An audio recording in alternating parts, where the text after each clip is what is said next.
And నా పేరు వాసు. 2 రోజులుగా శివాజీ గారు మాట్లాడిన విషయాల మీద న్యూస్ ఛానల్లో డిబేట్స్ జరుగుతున్నాయి. అయితే ఆయన మాట్లాడిన విషయాల మీద నాకు కూడా కొన్ని డౌట్స్ ఉన్నాయి. డౌట్స్ క్లారిఫై చేసుకోవడానికి ఈ వీడియో చేస్తున్నాను. అయితే శివాజీ గారు ఆడవాళ్ళని ఒక దేవతలా అమ్మవారిలా చూస్తా అన్నారు.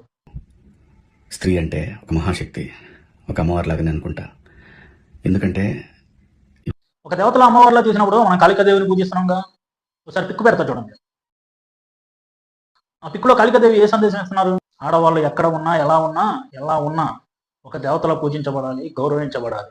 అంతేగాని వాళ్ళకి ఇష్టం లేకుండా టచ్ చేయాలని చూస్తే చేతిలో కలగ చూసారుగా, తెగిపడిద్ది అనమాట.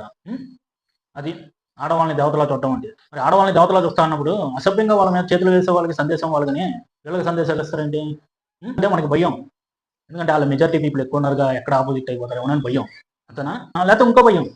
అతనక్కడ ప్రదర్శన చేసే వాళ్ళని చూస్తే కింద నుంచి పై వరకు షివరింగ్ వచ్చింది అనమాట, వణుకు వచ్చింది. చేతులు వేయకుండా ఉండలేము అనమాట. చేతులు వేయకుండా ఉండలేకపోతే చచ్చిపోతాయండి. కంట్రోల్ చేసుకోకపోతే చచ్చిపోతాయండి. చేతులు వేయకుండా కంట్రోల్ చేసుకోకపోతే అని నేను చెప్పట్లా. మన సంస్కృతి సంప్రదాయాల గురించి మాట్లాడుతున్నారు కదా, ఆ సంస్కృతి సంప్రదాయాల్లోనే ఉన్నాయి. కామాన్ని కంట్రోల్ చేసుకోండి, బ్రహ్మచర్యం పాటించండి అని. అర్థం కదా? అబ్బే అలా కంట్రోల్ చేసుకోవడం మన వాళ్ళు కాదు కదా, మనకి చేత కాదు కదా.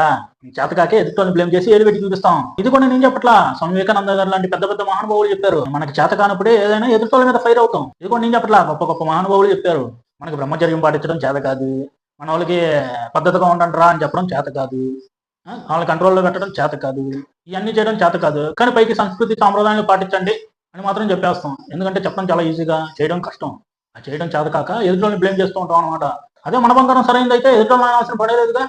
అబ్బాయి మన బంగారం కంట్రోల్లో ఉండదు కదా, ఏదో పిచ్చి పని చేసింది కదా. అలాంటి వాళ్ళని సపోర్ట్ చేయడానికి ఆ మెజారిటీ పీపుల్ ఎక్కువ ఉన్నారు కాబట్టి న్యూస్ ఛానల్కి వచ్చి డిబేట్లు పెట్టి వాళ్ళ తరపున గట్టిగా అరిసి మాట్లాడతారు అనమాట.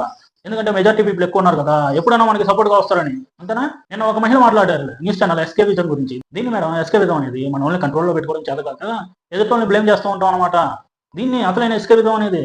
మనకి చేత కాదు, ఎదుటి మీద పడిపోయి గట్టిగా అరిచేసి న్యూస్ ఛానల్లో డిబేట్లు పెట్టేస్తూ ఉంటాం. మెజారిటీ ఎక్కువ ఉందని, మనకి నోరు ఉందని గట్టిగా అరిచేస్తామని గట్టిగా అరిచి చెప్తే మీరు చెప్పే వాస్తవాలు అయిపోతాయండి. అలాగైతే నిక్కచ్చిగా నిజాలు మీకన్నా గట్టిగా అరిచి చెప్పేవాళ్ళు చాలా మంది ఉన్నారు. నిక్కచ్చి నిజాలు గట్టిగా అరిచి చెప్పి అవును ఇది కరెక్టే అని అందరి చేత అనిపించగలిగే వాళ్ళు చాలా మంది ఉన్నారు. అంతెందుకు, నోరున్న ప్రతి ఒక్కడు అరవగలడు.